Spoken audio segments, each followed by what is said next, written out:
예, 여러분 안녕하십니까? 오늘 이제 세 번째입니다.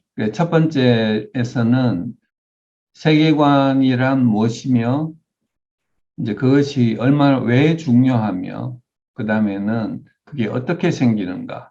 그러면서 자기의 세계관을 바라볼 수 있는 그런 시간을 가졌었습니다. 두 번째는 이 각 세계관이 가지는 그 신학인데, 신학이라면 우리 뭐 신학교 가서 배우는 신학이 아니고, 신이 있느냐 없느냐, 신이 혹시 있다면 어떤 신인가, 이제 그 부분이 각 이제 세계관들이 가지는 신관이죠. 신을 바라보는 관점. 그걸 이제 지난 시간에 다루었고요.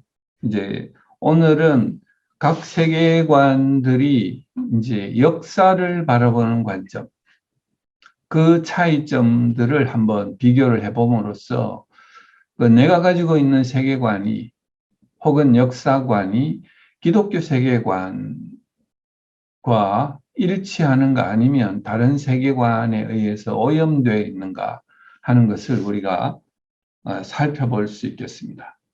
그래서 이 강의를 들으시면 자기 세계관을 분석할 수 있고, 내 세계관에 뭔가 잘못된 것이 들어와 있구나, 혹은 이제 선글라스가 오염이 돼 있구나, 뭐 이런 것들. 그다음에 저와 이제 지속적으로 만나는 이웃의 세계관을 몇 마디 이야기를 들으면 그 세계관을 분석할 수 있고, 이 시대의 세계관을 분석할 수 있고, 그래서 내가 나의 세계관을 어떻게 정립해 가야 되겠다 하는 것을 알 수 있습니다. 세계관의 정립은 우리의 성화 과정과 같은 것입니다. 그렇기 때문에 일평생 이루어져야 될 일이지, 뭐, 한 번에 그냥 이게 탁 바뀐다든가 이렇게 되지는 않습니다. 그래서 그 방향을 어떤 방향으로? 성경의 방향으로, 예수 그리스도의 방향으로 그 기준을 그쪽으로 옮겨가는 것이죠. 그래서 그 세상은 기독교를 향해서 공격을 하고 있습니다. 그래서 무신론인, 인본주의, 공산주의, 포스트 모던은 하나님이 없다고 그러고, 하나님이 있다 하는 기독교를 이제 비난하고 공격합니다. 다른 신을 믿는 이슬람과 뉴에이지는 유일한 길 예수 그리스도를 이야기하는 기독교에 대해서 공격을 합니다. 왜 니들만 유일한 길이냐 하는 그 공격을 하는 것이죠. 그 세계관은 제가 이제 최근에 이제 쓴 기독교 세계관 바로 세우기라는 책에서 말씀드린 내용이, 우리의 신앙이 이게 예루살렘 성입니다. 다윗 성의 모형인데, 예루살렘 성의 성전처럼, 솔로몬이 세운 그 성전처럼 이게 이제 우리의 신앙이라고 할 수 있죠. 성전이 우리의 신앙이라면 그 성전을 둘러싼 이 성벽, 예루살렘 성벽은 외적으로부터 이 성전을 보호하고 성 안에 있는 우리의 삶을 보호하는 이 어떤 방어막이 될 수 있겠죠. 그 다음에 성문이 이제 불타지 않고 달려 있으면 들어오고 나가는 것을 우리가 제어할 수가 있습니다. 세상의 다른 세계관들은 하나님이 있느냐? 혹은 절대적인 선, 뭐 절대적인 윤리의 기준이 있는가? 혹은 뭐 이 여러 가지 정의라는 것이 법 정의, 정치적인 정의, 경제적인 정의라는 게 자기가 생각하기에는 이런 것이다. 다수의 이익이면은 그게 정의다. 뭐 이런 식의 이야기들을 이제 하면서 우리의 신앙을 공격하죠. 하나님이 세상을 창조하셨다는데 그거는 이 진화론하고 어긋나지. 그래서 학교에서 진화론을 가르치면서 이 공격을 합니다. 그 세상의 모든 학문 분야별로 다른 세계관들이 우리의 신앙을 공격하는데 우리는 그거를 방어할 수 있는 제대로 된 성벽을 가지고 있지 못하다는 것이죠. 느헤미야 1장 3절에 보면 사로잡힘을 면하고 남아있는 자들이 그 지방 거기에서 큰 환난을 당하고 능욕을 받으며 예루살렘 성은 허물어지고 성문들은 불탔다 하는지라. 그래서 이 허물어진 성벽과 불탄 성문을 따는 그 작업을 예레미야가 이제 아주 급속하게 52일 만에 이걸 완성을 시킵니다. 우리의 세계관이 외부로부터 오는 이런 공격적인 질문들로부터 우리의 신앙을 보호할 수 없으면 우리의 신앙이 점점 약해지고 허물어지게 됩니다. 그러니까 무너진 성벽이 있으면 성전을 지킬 수 없는 것이죠. 이런 것이 결국은 우리의 세계관이다 하는 것입니다. 그 중에 오늘은 이제 역사를 바라보는 기독교의 관점입니다. 여기에서 이제 질문은 이런 것들입니다. 역사는 방향성이 있는가? 이게 직선적인가? 혹은 돌고 도는 윤회적인가? 이제 이런 거. 그 다음에 역사의 목적이 있는가? 목적성. 그 다음에 역사가 절대자의 개입에 대해서 개방적인가? 폐쇄적인가? 이게 이제 각 세계관이 전부 다 이제 다른 것이죠. 이런 부분들을 이제 한번 비교를 해보는 걸 이제 해보겠습니다. 역사의 방향성이 있는가? 기독교나 이슬람은 창조가 있고 결국은 종말이 있습니다. 쭉 직선적이고 이 흐름을 이 하나의 방향으로 종말론적인 세계관을 가지고 있죠. 기독교는. 뉴에이지, 불교, 힌두교는 이 윤회적인 세계관을 가지고 있습니다. 돌고 도는. 방향성이 있느냐 없느냐 하는 것이죠. 역사의 방향성이 있는가. 그래서 연력학 제2법칙은 그냥 가만히 두면 전부 그 자유도가 높은 물질이 이제 분해되는 쪽으로 간다. 이게 이제 연력학 제2법칙이고 세상은 처음 만들었을 때 하나님이 처음 창조하셨을 때 가장 아름다웠고 그것이 지금 점점 이렇게 연력학 제2법칙처럼 어떤 방향을 가지고 종말을 향해서 가고 있다. 이것이 이제 기독교가 가지는 방향성입니다. 목적성. 기독교는 삶의 목적이 있다는 것이죠. 하나님은 우리를 창조하실 때 개개인에 대해서 어떤 분명한 목적을 가지고 있고 그 목적을 위해서 우리를 창조하셨고 그 목적 속에 심판이 있습니다. 하나님은 우리에게 분명한 자유의지를 주셨고 그 자유의지를 어떻게 사용하느냐에 따라 가지고 결국은 하나님과 우리가 다시 만날 때 거기에 대한 평가가 있을 것을 이야기를 합니다.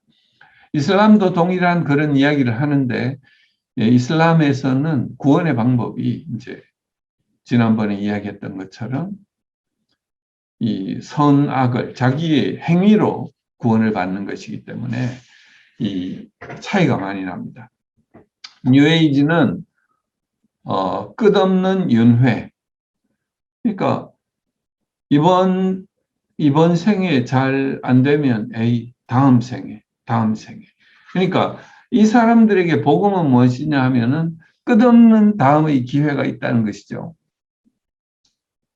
그래서 이런 뉴에이지나 이런 불교나 힌두교에서는 낙관적인 결국 언젠가는 이걸 윤회의 사슬을 벗어나는 해탈이 있을 것이다라고 기대를 하는 것입니다. 무신론은 이런 모든 것의 방향성도 없고 우연이라고 모든 것을 이제 우연이라고 이야기를 하는 것이죠. 그 진화론을 이야기를 하면서 진화의 모든 것을 우연이라고 이야기를 하는 것입니다. 기독교의 역사성. 기독교는 직선적 방향성, 목적성을 가지는 종말론적 역사관을 가지고 있습니다. 처음에 창조하셨고 이게 타락했고 그 다음에는 예수 그리스도께서 구속을 하셨고 결국은 이 새 예루살렘이 하늘로부터 내려오는 그 새로운 창조의 완성이 이루어질 것이다라고 우리는 이제 역사를 그렇게 이제 바라보고 있습니다. 그리고 그 가운데 이 창조, 타락, 구속, 완성의 어떤 중간 단계에 나의 삶도 성경의 이야기 속의 어떤 부분에 내가 위치해 있다는 것을 이 성경은 우리에게 이야기로 이제 들려주고 있는 것이죠. 그 다음에는 이제 성경의 역사성입니다. 성경의 역사성은 윌리엄 얼브라이트라는 이제 20세기의 가장 유명한 고고학자인데, 아케올로지컬 이 증거, 그러니까 고고학적 증거들은 구약 성경에 나오는 어떤 여러 가지 구약 성경의 트래디션들이 이 역사성을 가지고 있다 하는 것을 이제 주장을 합니다. 그리고 신약 성경의 역사성을 이제 이 알브라이트라는 분이 다시 한번 이제 신약의 모든 책들은 그 AD 50년에서 75년 사이에 세례받은 유대인들에 의해 쓰여진 것이 확실하다. 이게 이제 이 사람이 이제 이야기한 것이고, 무신론의 사학자인 H.G. 웰스라는 사람인데, 이 사람은 신약의 사복음서는 분명히 그리스도 사후 몇십 년 이내에 쓰여진 것이 확실하다. 예수 그리스도가 돌아가신 후 몇십 년, 그러니까 예수 그리스도의 기적을 행하시고 가르침을 행하시는 것을 보고 십자가에 죽고 부활했던 것을 봤던 사람이 살아있을 때 다 적었다는 것이죠.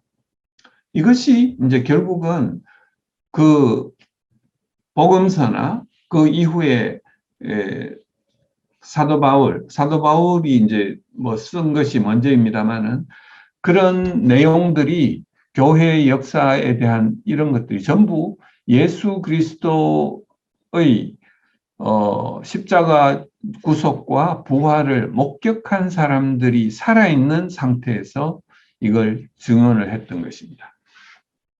그 다음에 이슬람은 이 성경은 하도 여러 번 옮겨 적었고 이 원문이 무엇인지 모르기 때문에 이것은 믿을 수 없다. 이렇게 이야기하고, 무신론자들도 문서 비평을 하면서 이 고등 비평이죠.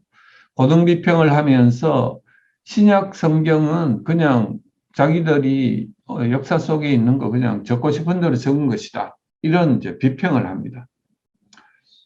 그래서 이제 역사성에 대해서 이게 그 먼저 필사오류가 있는가, 이 부분에 대해서 사해사본이 이제 1947년에 쿰란 동굴에서 발견됐는데, 이게 마사다라는 이제 그 기원전에 중간기에 이스라엘이 이제 항전을 할 때 있었던 그 사막 지방의 동굴에 있었는 건데, 그때 그 사본에 보면 이사야가 거기 사해사본 속에 들어 있었는데, 현재의 이사야와 0.5% 이내의 차이인데, 그건 이런 부분, 찢어진 부분, 접혀진 부분, 혹은 점이 있거나 없거나 같은 심각하지 않은 오류에 해당한다고 이야기를 하고 있습니다. 그래서 이 필사의 오류라는 것이 거의 가해지지 않은 원문 그대로가 유지되고 있다는 것을 이야기를 합니다.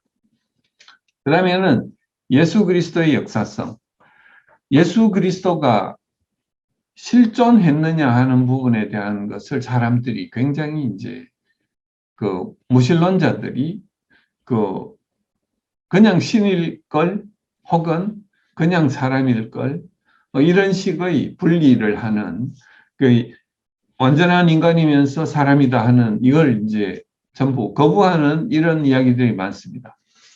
그래서 그리스도의 역사성은 유대인이었던 요세푸스가 이제 로마의 포로가 되어 가지고 유대인 고대사를 쓰게 됩니다. 이게 AD 93년 예수님이 돌아가시고 한 60년, 70년 이 사이에 60년 정도 후에 이제 이야기입니다. 대제사장 안나스가 산헤드린 공회를 소집하고 그리스도라 불리는 예수의 형제 야고보를 그들 앞으로 데려왔다는 구절이 유대인 고대사에 나온다는 것이죠. 그러니까 비그리스도인의 문헌에 가장 먼저 등장하는 예수 그리스도가 이 AD 93년입니다. 그 다음에는 코넬리우스 타키투스라는 이 로마의 역사가인데 이제 크로니클이라는 이제 연대기를 작성한 사람인데 이건 AD 112년에 대해서 기독교에 대해서 설명하는 구절이 나옵니다. 기독교라는 그 이름의 창시자 그리스도는 본디오 빌라도에 의해 사형에 처해졌는데 빌라도는 티베리우스 통치 시기에 유대 총독이었다. 그의 죽음으로 잠시 억제되었던 그 유해한 미신은 재점화되었는데 첫 발생한 유대에서뿐만 아니라 로마에서도 창궐하게 되었다. 기독교를 마치 이제 전염병처럼 창궐했다. 미신처럼 뭐 유해한 미신 뭐 이렇게 이야기를 하지만 기독교에 대해서 그리스도에 대해서 증언을 하고 있는 것이죠. 기독교 역사학자인 브루스 매츠그는 예수에 대한 비기독교인의 증언으로도 증명할 수 있는 것이 1세기 초 팔레스타인에 살았던 어떤 역사적인 인물이 한 무리의 추종자가 있었고 본디오 빌라도에 의해서 사형 선고를 받았다 하는 것은 부인할 수 없다. 역사서를 다른 역사서를 통해서도 이걸 알 수 있고 이제 그 이야기를 한 거죠. 그다음에 그리스도는 이것도 이제 무신론 역사가인 윌 듀런트 그리고 에리얼 듀런트 부부인데 이 예수의 존재에 대한 증거가 있는가라는 질문을 하고 비기독교 문헌에 최초에 나타난 것이 이 요세푸스의 유대인 고대사다. 그는 정말 메시아였다라고 이야기를 합니다. 사이먼 그린리프는 이 사람인데 이제 하버드에서 하버드 법대의 초석을 세운 이제 무신론 법학자였습니다. 네, 한참 전이죠. 그래서 이분이 가르치던 과목이 증거의 규칙이라는 것입니다. 법정에서 증거를 어떻게 다룰 것인가 하는 것을 이제 강의를 했었는데 그 과목에 이제 참여했던 그리스도인 학생들 3명이 지속적으로 이제 이 교수에게 도전을 한 것이죠. 당신이 가르치는 그 증거의 규칙이라는 그 가르침에 따라 가지고 예수 그리스도에 대한 증거를 당신이 한번 살펴보고 이걸 법정에서 따지듯이 고발을 해보자. 이렇게 해서 이 사람이 할 수 없이 시간을 내 가지고 예수 그리스도에 대해서 조사를 하고 증거를 채택해 가지고 살펴보니까 예수의 부활을 이제 부인할 수 없는 증거들을 이제 가지고 있다는 것을 알게 된 거죠. 그래서 이 사람이 이제 회심을 하게 됩니다. 그래서 이제 전도자의 증언이라는 The Testimony of the Evangelist 이걸 이 책을 이분이 이제 쓰게 됩니다. 그다음에 영국 재무장을 지냈던 리틀턴 경이라는 사람인데 이 사람은 기독교의 허구성을 증명하기 위해서 자기 친구 길버트 웨스트하고 증거를 수집하다가 둘 다 회심을 해서 바울의 회심과 그리스도의 부활이라는 책을 집필하게 됩니다.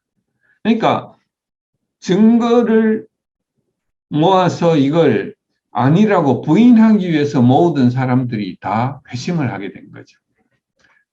부활의 역사성은 리 스트로벨의 부활의 증거 혹은 예수는 역사다라는 책에서 이 사람은 이렇게 이제 이야기합니다. 예수 부활의 5가지 움직일 수 없는 증거가 있다. 예수는 십자가에서 실제로 죽었다. 이거는 이제 다른 모든 증거들로 알 수 있는 것이다. 제자들이 그분의 부활에서 나타나신 것을 믿었는데 어떻게? 죽기까지 믿었다. 이걸 부인하지 않고 부인시키려고 하는 것에 대해서 죽음으로 저항을 했다는 거죠. 교회를 박해하던 바울이 회심을 했다. 그것도 자기가 예수님을 만나고 회심을 했다고 이야기합니다. 예수의 동생이며 회의주의자, 성경에도 나타나는 예수의 형제들이 예수에 대해서 믿지 못한 그것들이 있죠. 자기 형인데 그 메시아라 그러니까 그 야고보가 회심했다. 그 다음에 예수를 장사 지냈던 그곳이 빈 무덤으로 발견되었다. 이런 것들을 전부 종합해보면 예수님이 직접 십자가에 죽으셨고 부활했다는 것을 우리가 증거로 채택을 할 수 있다는 거죠. 만일 고린도전서에도 보면 죽은 자의 부활이 없으면 그리스도도 다시 살아나셨지 못할 것이고 다시 살아나지 못하였으면 우리가 전하는 것도 헛것이고 너희 믿음도 헛것이고 우리가 하나님의 거짓 증인으로 발견될 것입니다. 그러니까 우리 신앙의 흔들림 없는 반석 위에 얹어 놓으려면 예수 그리스도의 십자가의 죽음과 부활을 분명하게 우리가 역사적으로 믿을 수 있는 증거로 채택해야 된다는 것이죠. 여기에 대해서 우리가 긴가민가하면 우리가 이걸 이제 복음을 전할 수가 없게 되는 것이죠. 이것이 이제 기독교가 이야기하는 역사관입니다. 우리는 하나님이 창조하시고 예수 그리스도께서 재림하시는 이 사이의 어떤 그 과정을 그냥 일직선적으로 달려가고 있고 하나님은 그 가운데 끊임없이 수시로 열린 이제 간섭을 하고 계신다는 거죠. 현재도 이제 성령님으로 지속적으로 동행하면서 우리에게 간섭하고 계십니다. 이슬람은 이슬람 이전의 유대교, 기독교 역사도 이슬람의 역사로 간주를 합니다. 그러나 무하마드가 태어나고 난 다음부터 그 이외의 유대교와 기독교는 전부 이제 가짜인 것이죠. 그 이전의 역사는 예수 그리스도도 그들은 그리스도로 인정을 합니다. 자기들의 선지자로 인정을 하는 것이죠. 그러나 이제 신이다, 하나님의 아들이다, 이거는 이제 신성모독이라고 생각하는 거죠. 무함마드는 AD 570년에 태어났고 가브리엘 천사의 방문을 그 40세 때 받게 됩니다. 그리고 그 후 12년 후에 히즈라라는 사건을 통해 가지고 메카의 대상들에게 쫓겨나서 메디나로 도망을 하게 됩니다. 이걸 무슬림 원년이라고 칩니다. 그 다음에 대상들을 습격해 가지고 이제 그 경제적인 힘을 얻은 다음에 이 이슬람 세력을 모읍니다. 그리고 돈으로 이제 사람들을 모은 거죠. 그래서 메디나를 방어하고 메카를 공격해서 메카를 점령을 하게 됩니다. 점령하고 3년 후에 이제 죽게 됩니다. 그래서 이 처음 가브리엘 천사의 방문 이후에 이때까지 지속적으로 그 계시를 받아가지고 가브리엘 천사로부터 계시 받은 내용을 구전으로 옮기다가 이 무하마드 사망 후에 이걸 이제 모아가지고 쓴 것이 그들의 이제 성경인 코란입니다. 코란이 계시를 줬다가 암송자에게 계시를 전달하고 다양한 곳에 전쟁하러 다녔기 때문에 암송자가 곳곳마다 따로 있었고 이게 여러 사람이 하기 때문에 전부 다 다르게 암송했어요. 이런 문제가 있고 나중에 이제 무함마드가 죽고 난 다음에 우리 이슬람 안 할래 하고 이제 벗어났을 때 다시 전쟁이 시작되면서 암송자들도 이제 군사로 이제 전쟁에 참여하게 된 거죠. 그러다가 막 죽어나가니까 칼리프가 이걸 빨리 기록해야 되겠다. 이렇게 해서 옮긴 것이 코란입니다. 그런데 많은 암송자들이 기록된 내용에 대해서 이것 다르다라고 이야기하는 사람들이 무수히 많지만 하나로 통일하게 난 다음에 나머지는 다 없애버립니다. 그래가지고 혹시 잘못 전달된 것도 신의 뜻이다. 인샬라. 이렇게 이야기를 하고 이제 코란을 그것으로 이제 하나로 정경으로 만들고 그걸 전부 필사한 다음에 곳곳에 다 나누어 줍니다. 그리고 이거 말고는 다른 코란이 없다. 이렇게 주장을 하죠. 그래서 이 이슬람은 모든 자료를 소각했기 때문에 유일한 그 모든 사본을 다 소각했기 때문에 유일한 원본이라는 거고, 그 코란의 내용과 거의 동급으로 취급되는 무함마드의 행전인 하디스, 순나, 이런 무함마드의 행전, 또 무함마드가 어떻게 행동했는가가 그들의 기준이 되고 법이 되는데, 그 마치 예수 그리스도의 이 복음서에 나오는 예수 그리스도의 이것처럼 무하마드의 행전에 나오는 이 내용들이 거의 그 코란과 동급의 이 권위를 가지게 됩니다. 그래서 이거는 이제 무하마드가 죽은 후에 200년 이상이 된 후에 전승되고 기록이 되었고 이 해석에 다양한 소스가 있고 이게 상반되기도 하고 자기들 자신이 무하마드는 사람일 뿐이다. 하나님 알라가 아니다라고 이야기했음에도 불구하고 인간에 불과한 무하마드를 알라와 비슷한 기준으로 삼은 것이 이 사람들의 이제 문제가 되는 것입니다. 뉴에이지는 역사관이 이제 순환하는 것이죠. 마릴린 퍼거슨이라는 사람은 역사상 처음으로 인류는 변화에 대한 제어판을 발견했다. 이는 어떻게 변화가 일어나는지에 대한 깨달음이라는 거죠. 이 깨달음을 항상 뉴에이지는 강조합니다.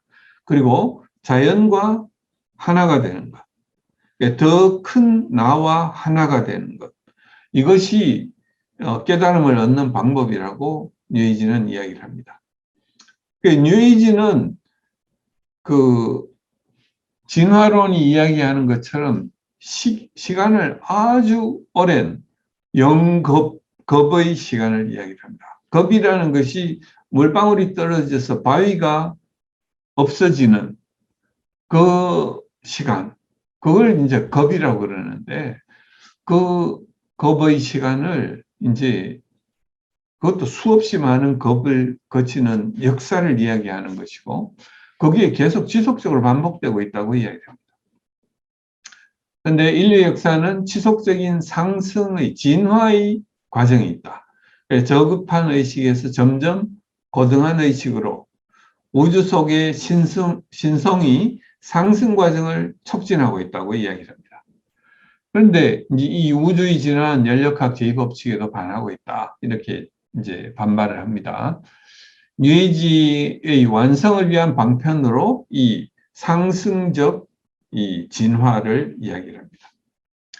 그리고 이 뉴에이지 신봉자 중에 조셉 캠벨이라는 사람은 그 종교의 종교도 진화를 하고 있기 때문에 각 종교들은 특정 시기에 특정 지역에서의 어떤 진화를 촉진했다. 그렇기 때문에 지속적인 진화를 위해서는 과거의 종교들은 버려야 된다. 기독교를 버려야 된다. 너무 자기만 옳다고 하는 기독교를 버려야 되고 뉴에이지가 유일한 대안이다라고 이야기를 합니다. 이 사람들은 상대주의를 이야기합니다. 그래, 다른 사람들 것도 맞아 이렇게 이야기를 하는데 기독교에 대해서는 니들은 아니야라고 상대주의적이지 않습니다. 주장을 상대주의적이라고 이야기를 하지만 자기들의 주장은 절대적인 것이죠. 이것이 이제 문제입니다. 인류의 미래는 진화 중인 신성. 그래서 신은 우리가 자기 자신이 되기를 원한다. 아바타니까 다시 되돌아오기를 원하고 우리는 그 신성이 자라나고 있고 진화하는 힘의 근원이기도 하고 그것이 목표이기도 하다. 알파와 오메가라는 것이 이런 뜻이다라고 이제 주장을 합니다. 메릴린 윌리엄슨이라는 것은 사람은 일정한 수의 대중에게 이게 전해지면 그 깨달은 사람의 숫자가 충분한 숫자이게 되면 그 다음에는 급격한 변화를 이루게 될 것이다. 그래서 어떤 깨달음을 이룬 사람이 주변도 깨닫게 만들어 가지고 이런 것이 이제 뉴에이지의 믿음인 것이죠. 결론적으로 상당수의 개인이 새로운 깨달음의 수준에 이르면 집단 전체가 변하게 된다. 이게 이제 그러면 새로운 시대, 뉴에이지가 도래한다. 이게 뉴에이지가 하는 이야기들입니다. 그래서 개인이 역사의 창조자라는 깨달음이며 진화 과정에 연결되어 있다는 의식, 그것을 깨닫는 것이 중요하다. 그래서 뉴에이지의 복음은 우리는 끝없는 윤회 속에 있기 때문에 언젠가는 그 깨달음을 얻을 것이다. 이렇게 돌아가는 이걸 이제 이야기를 하는 것이죠. 무신론의 공통적인 역사관은 우주는 한 137억 년 전에 빅뱅에 의해 가지고 탄생했다. 이 물리학자들의 설명에 의하면 이 우주가 팽창을 하고 있고 그 팽창을 시작한 어떤 시기가 있을 것이며 그 시기가 팽창한 지점이 한 점이라면 이런 정도의 계산이 나온다라는 이야기를 합니다. 그 다음에 무신론의 역사관은 지구는 45억 년 전에 만들어져 가지고 그것이 이제 달도 비슷한 시기에 만들어지고 그 다음에 쌓이고 쌓여서 이런 층들이 만들어지고 그때 이런 생물들이 거기에 화석 속에 들어가서 있다. 이게 이제 무신론들이 이야기하는 진화론의 역사입니다. 그러나 이게 이제 근거가 아무것도 없는 것이죠. 근거가 없는 것이 이제 문제입니다. 그 다음에 인류의 역사에 대해서는 약 100만 년 전에 이 침팬지 같은 그 원숭이류에서부터 과에서부터 점점 진화해 가지고 현생 인류로 진화해 갔다. 이게 이제 무신론의 역사관입니다. 그중에 인본주의 역사는 인본주의 선언 1, 2, 3을 통해 가지고 인본주의가 역사를 바라보는 관점을 보여줍니다. 역사는 낙원을 향한 인류의 진전이다. 그러니까 진화론을 이야기를 하면서 점점 더 여기도 이제 상향되는 것을 이야기를 합니다. 그런데 이런 점점 좋아질 것이다라는 이야기를 하고 얼마 안 있어가지고 2차 대전이 일어나고 히틀러에 의한 대량 학살, 스탈린에 의한 숙청과 고문 이런 게 처해지면서 모더니즘을 이야기하는 사람들의 이야기가 틀렸지 않느냐, 낙원으로 가는 그게 아니지 않느냐 하는 비판을 받았습니다. 그러니까 이 두 번째 73년에 자기들이 첫 번째 선언할 때 너무 낙관적으로 받는 것에 대해서 반성을 했습니다. 그러나 그 다음에 다시 낙관론을 펴니다. 과학기술이 발전하고 예, 그거로 인해 가지고 세상은 점점 더 좋아질 것이다. 낙관적인 비전만을 또 강조를 했습니다. 그 다음에 2000년에 선언한 인본주의자 선언 3에서는 또 근거 없는 낙관론을 이야기를 합니다. 진화론을 주장하기 때문에 이걸 이제 방향성은 없지만 어쨌든 좋아지는 방향으로 간다. 이것이 이제 인본주의자들이 보는 역사관입니다. 그 인본주의자들의 복음은 무엇일까요? 죽으면 모든 것이 아무것도 없어. 그러니까 이 세상 가운데 우리가 살아있을 때 마음대로 자기 하고 싶은 대로 하고 살아. 이게 인본주의자들의 복음입니다. 네 마음대로 해. 그래도 괜찮아. 사후의 어떤 심판할 신은 없어. 이것이 그들의 이제 복음인 것이죠. 인본주의 낙관론자들의 역사관은 낙관론의 근거가 이제 진화론입니다. 하나님 존재를 부인하기 때문에 지옥이 없다. 그래서 줄리안 헉슬리 같은 이 헉슬리 가문은 진화론을 지지한 이 역사적인 가문입니다. 영국에서. 이 유네스코 회장도 지냈고 했던 사람인데 이 진화론을 널리 퍼뜨리는데 중요한 역할을 했던 사람입니다. 버트란드 러셀은 인본주의자로서 자신이 18살 때 유실론은 사기다 라고 확신을 하고 무신론자로 갔던 사람입니다. 18살에 자기의 선글라스의 어떤 이 색깔을 결정해 버린 것이죠. 그 이후 다른 것을 이제 보지 않는 것입니다. 유실론에 대해서 보지 않는 것이고, 그래서 우주는 광대하고 인간은 특별하지 않다라고 하는 이제 인본주의적 생각을 하게 됐습니다. 역사의 결정자는 인간이 아니라 환경이라고 이야기를 합니다. 원래는 인간은 선하게 태어나는데 악한 사회가 인간을 악하게 만든다. 인간을 더럽힌다라고 이야기를 합니다. 그래서 이념이 필요하고 인간을 이제 더 나은 방향으로 이끌기 위해서는 악한 사회를 변화시킬 필요가 있다. 그러니까 정부가 필요하고 더 큰 정권이 필요하다는 것을 이야기를 합니다. 그런데 이제 그러면은 사회를 구성하는 건 뭐냐? 이런 질문을 하면 거기에 대해서 대답은 못 합니다. 그러나 미래를 결정하는 것 자체도 인간 자신이라고 이야기합니다. 굉장히 이제 이율배반적인 주장을 하고 있는 것이죠. 코를리스 라몬트, 이 사람은 인본주의는 인간 스스로가 신이고 구세주인 세계관이 인본주의다. 그리고 진화를 제어하는 인간은 보통 인간이 아닌 엘리트 인간이다. 이제 컨디셔너라고 이야기를 합니다.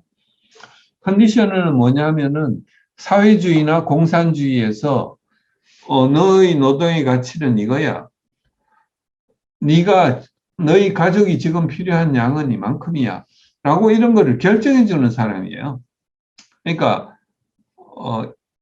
사회주의에서 예를 들어서 의사나 변호사의 너희들의 그 일의 가치는 노동 현장에서 일한 이 사람의 가치하고 비슷하다든가 아니면은 땀을 안 흘렸기 때문에 낫다든가 이렇게 이제 그걸 결정해 주는 사람이 컨디셔너라는 거죠. 이게 이제 그 모더니즘, 포스트 모더니즘인 이 컨디셔너가 있다는 것입니다. 그것이 궁극적으로는 점점 빅터 스탱거라는 사람은 결국 컴퓨터가 그 역할을 할 것이다. AI. 그 다음에 육체적으로는 로봇, 사이보그, 사람과 로봇이 합쳐진 것. 그래서 점점 더 나아지고 죽지 않고 이렇게 될 것이다라고 이야기하는 게 이런 쪽으로 가는 걸 이야기합니다. 그 다음에 가상의 공간 속에서의 삶, 예, 매트릭스나 아바타에서 나오는 것처럼 이 인터넷 공간 속에서의 이 삶이 현실과 구분이 되지 않는, 이거 도교에 나오는 장자의 나비의 꿈속에 내가 진짜인지 꿈을 꾸는 내가 진짜인지, 이 생각처럼 무엇이 진짜인지 모를 정도로 이제 가버리는 것이 인본주의 세계관이죠. 마르크스 레닌주의는 변증법적 유물론의 세계관을 가지고 있습니다. 이들은 경제 체제를 가장 중요한 결정론자라고 생각을 하고, 그래서 이제 원시 시대에서 점점 노동이 분화하고 이 사유재산이 생김에 따라 가지고 점점 이제 부족이 생기고 커져 가지고 이제 제국, 왕이 생기는 거죠.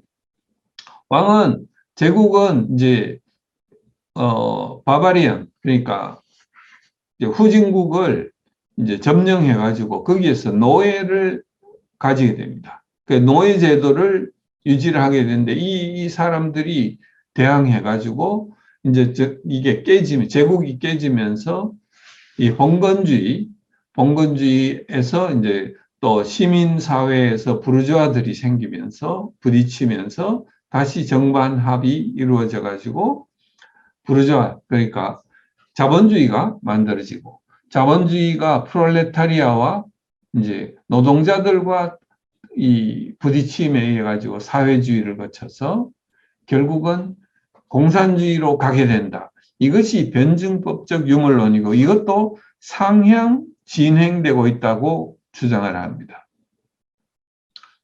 공산주의는 과학이 유토피아를 향해서 진화해 가고 있고, 개인의 의지와 무관하게 역사는 자본주의와 사회주의를 거쳐서 공산주의로 가게 된다. 이게 숙명적인 이론이다라고 이야기를 합니다. 그 변증법적인 발전을 위해서는 충돌이 불가피하다. 정과 반이 반드시 부딪혀서 그렇게 해서 이제 새로운 합이 생기고 그것이 다시 정의되고 새로운 반이 생기고 이 부딪힘이 지속적으로 생기는 것이 변증법이라는 것이죠. 혁명적 변화를 위해서는 부르주아에 대해서 프롤레타리아의 봉기가 필요하다. 프롤레타리아는 자기들이 뭔가 잘 못하니까 공산당이 이걸 지도해야 된다. 이런 이야기를 하게 됩니다. 그래서 계급이 변증법적 발전을 위한 촉매이지만 결국 공산주의도 없어져야 되는 것이잖아요. 계급이 사라지면 변증법은 어떻게 되는가? 충돌이 없어지는데. 공산주의 사회가 성립된 후의 변증법의 역할은 무엇인가? 이런 질문에 대해서 이들은 답은 없고, 이건 이제 실패한 경제 체제인 것이 6, 70년의 실험을 통해 가지고 처절하게 실패한 것임을 알려줍니다. 왜? 인간의 악함을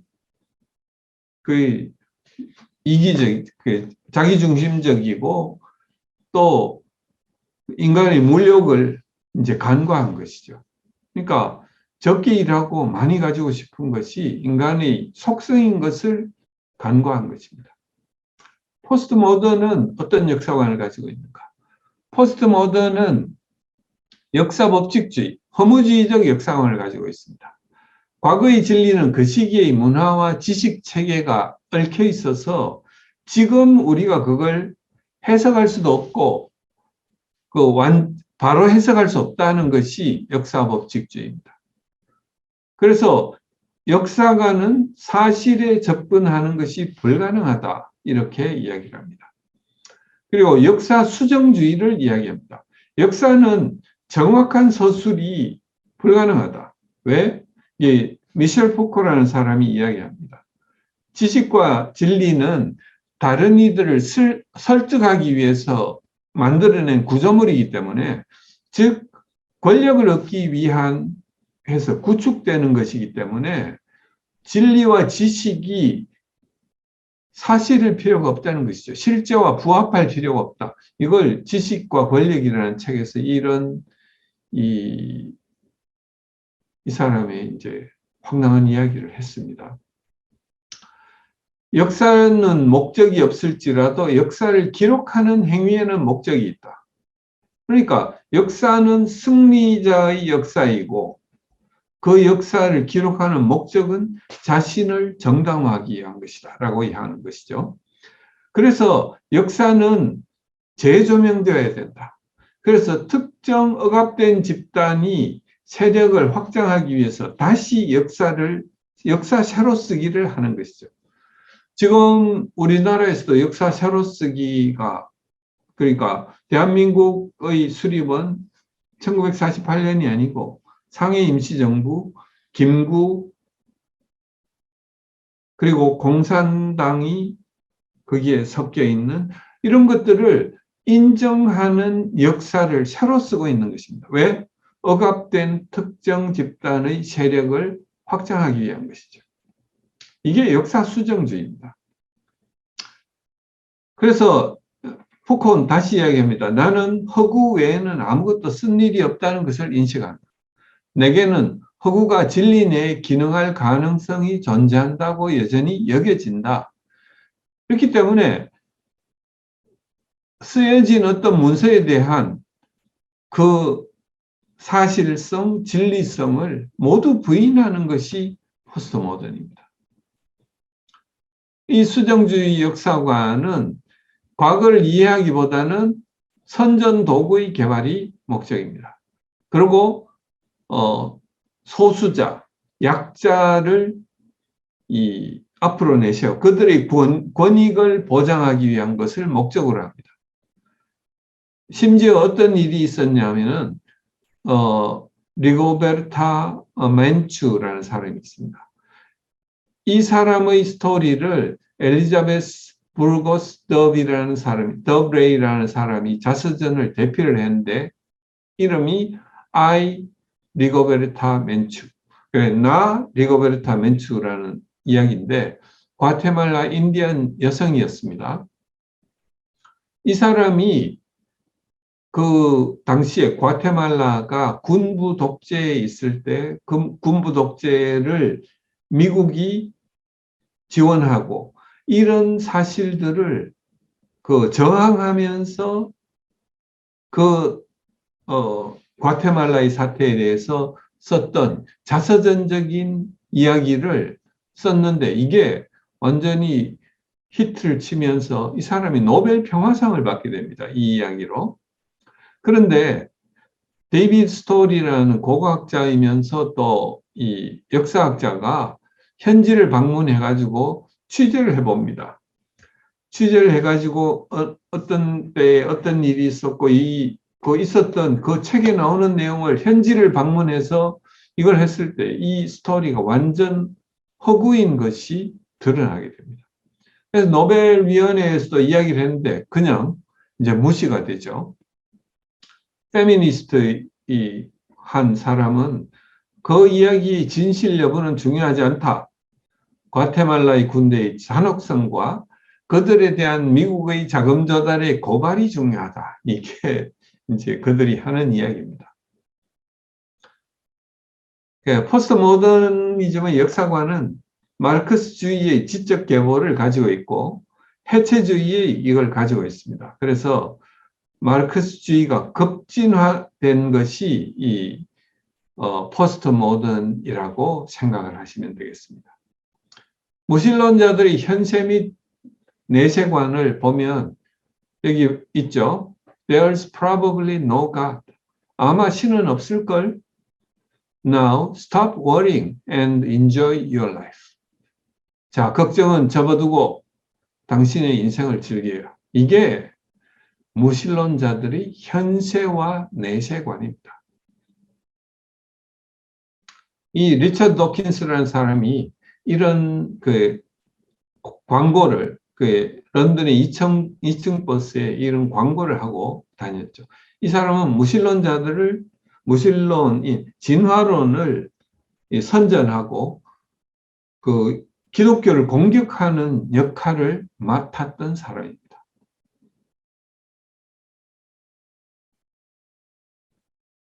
기독교들을 향해서 사람들은 이런 질문들을 합니다.